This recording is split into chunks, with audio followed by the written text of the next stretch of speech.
In this video, I'm going to show you how to display coordinates directly on your cursor in AutoCAD for faster and more accurate drafting. Start by typing DS in the command line and press Enter to open the Drafting Settings dialog box. Next, switch to the Dynamic Input tab, where you can control how information appears near your cursor while drawing. Click the Settings button to access additional dynamic input options. In the Settings window, look for the Coordinate Tooltip Visibility option and set it to Always On. Click OK to save your changes and close the dialog boxes.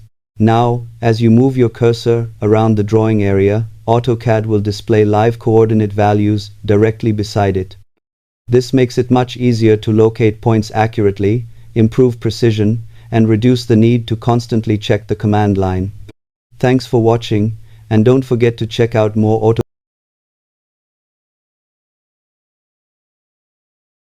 tips and tutorials.